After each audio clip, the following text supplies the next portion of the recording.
Good afternoon, ladies and gentlemen. Thank you very much for being here today. It is my pleasure to introduce Secretary of Defense Lloyd J. Austin III.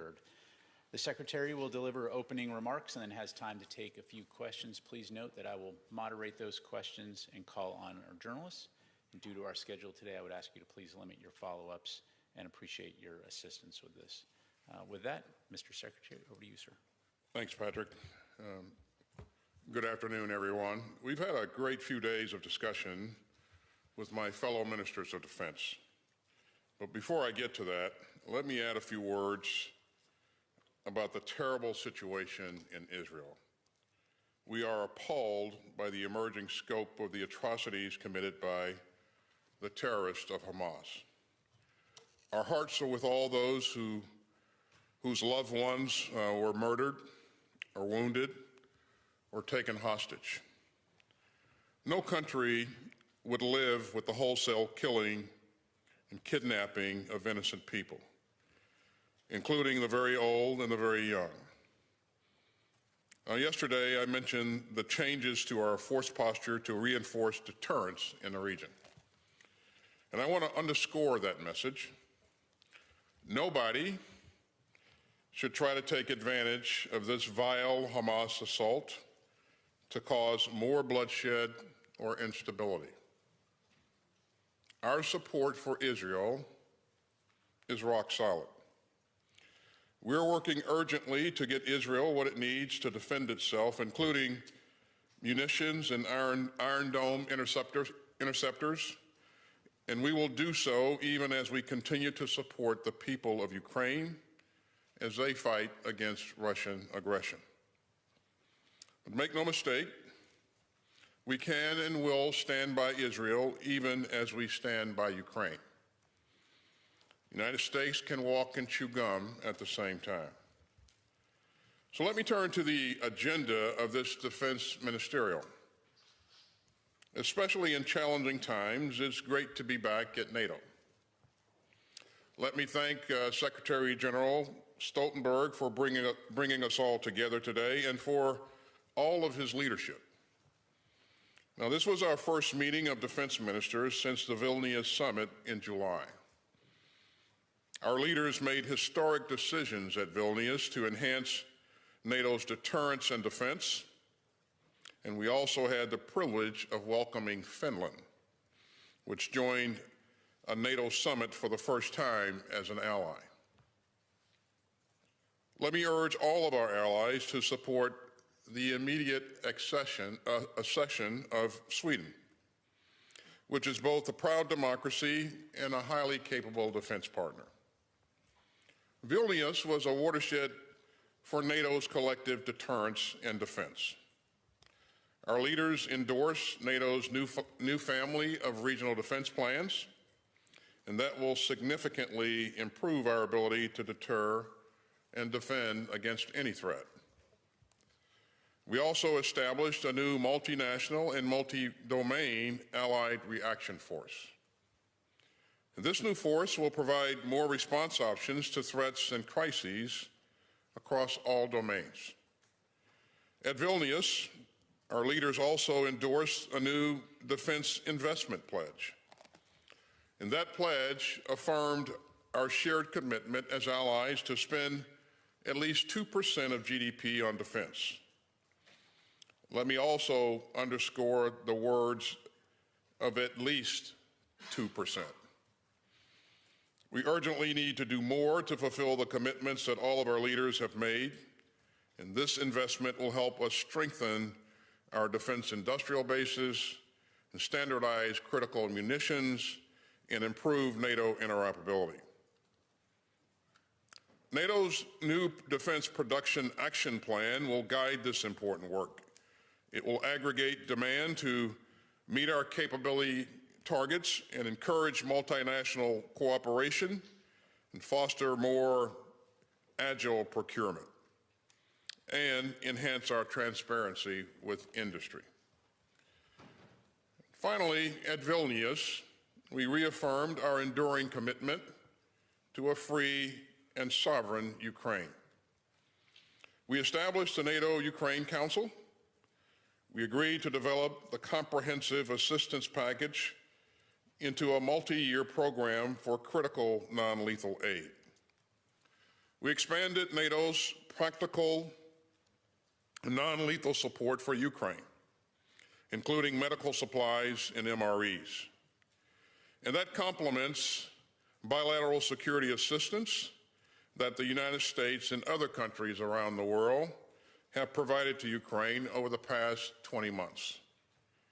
And I should say again that the Ukrainian forces continue to make steady progress in their counteroffensive. So today we discuss the work that we've done together since Vilnius to implement these important decisions. And that included conversations on several key issues, including deterrence and defense to support Ukraine and NATO's ongoing operations in the Western Balkans and in Iraq. So it was a productive day, and I am tremendously proud of all the progress that NATO has made. We've still got a lot more to do, but we will get it done together. And we will live up to the commitments that we have made to ourselves and to each other. Now let me be clear.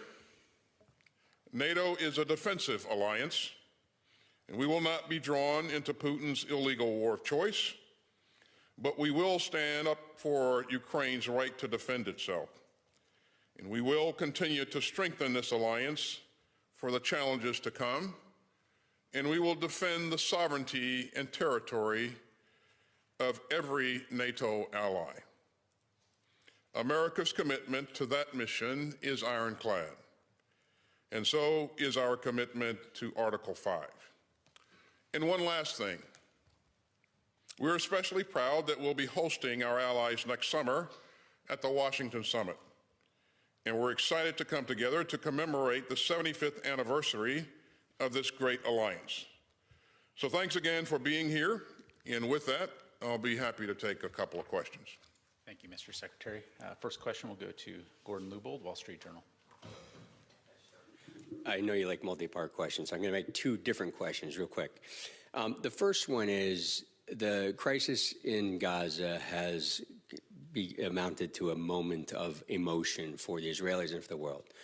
Prime Minister Netanyahu referring to Hamas militants as dead men walking, your own people referring to an ISIS moment. Into this emotion and into this conflict, the U.S. is pouring munitions, weaponry, and other things. I'm wondering what assurances or what conditions even have you asked for from the Israelis to make sure that some of this weaponry, that's American weaponry, is used discriminately and not indiscriminately and potentially killing innocent civilians in Gaza? And then the second question is just, is ISR coverage part of the package of offerings? And I guess a third one, have you seen any amassing of any Hezbollah forces along the border? Thank you. Any massing of Hezbollah forces? Yeah.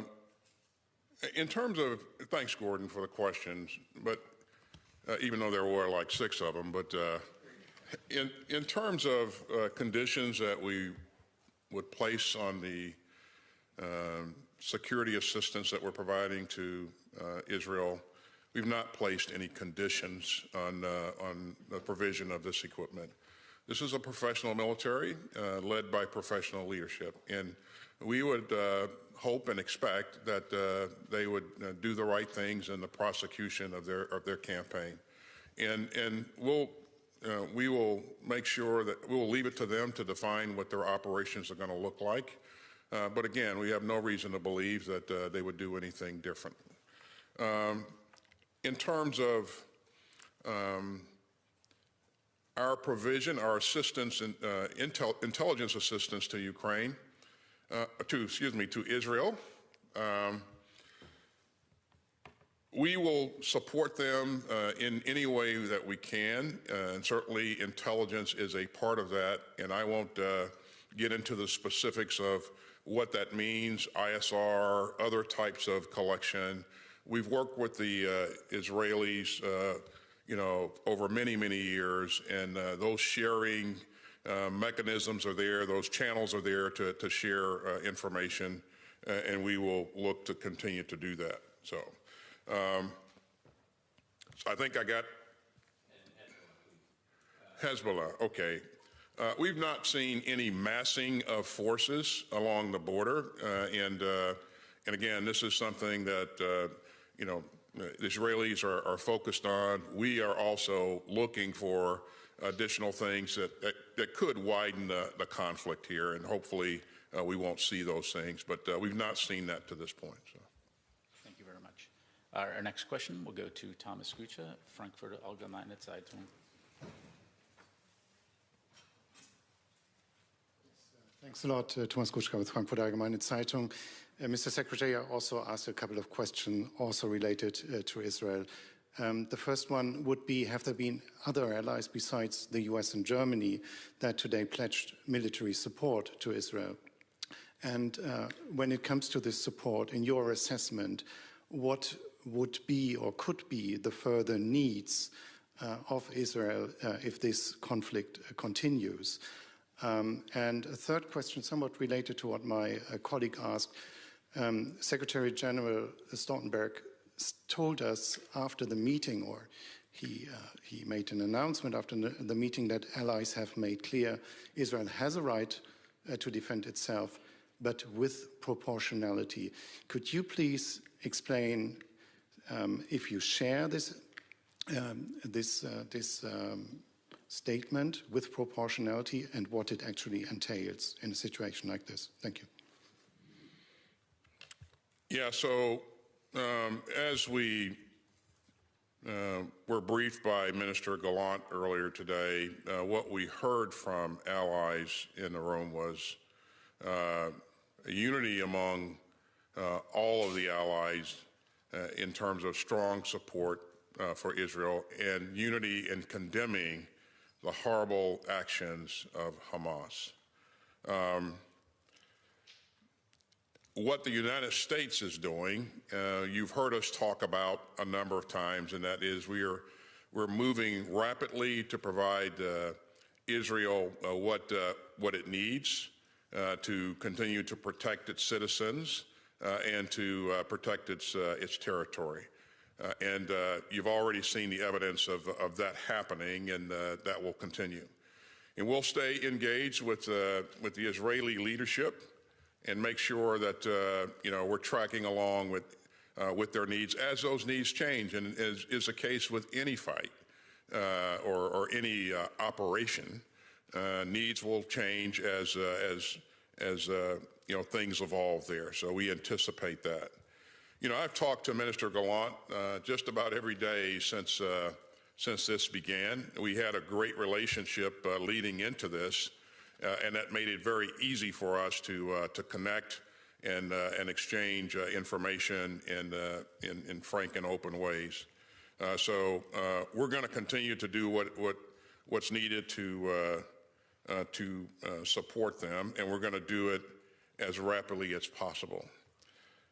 In terms of needs for Israel going forward, again, I go back to what I just said. This will evolve, and those needs will emerge, and we'll let Minister Gallant and the Israeli leadership define what those requirements are. We'll try to anticipate as best we can, and I am sure that countries on a bilateral basis will engage Minister Gallant and work with them, and if they can provide assistance or resources, then they will do that.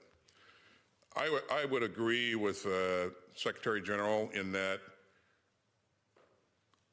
the Israelis have a right to protect their people, and we would expect that they're going to remain focused on that. So, and I won't try to define proportionality for you. So.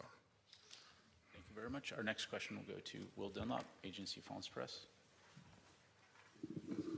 I'll keep it to two questions. Secretary Austin, first, did the United States have any advance warning or other indication that Hamas would attack Israel? And second, there have been contradictory reports about Iran's potential role. What's the latest U.S. assessment on Tehran's involvement in or knowledge of the Hamas attack? Thank you. Give me that second piece again.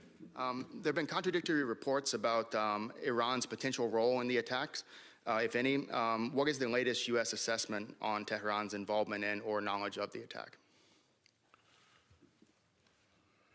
We'll take the second part first. And I think you heard us say yesterday, well, that we've not seen any indication that Iran was involved in the planning or the execution of this attack. We've not seen any of those indications yet.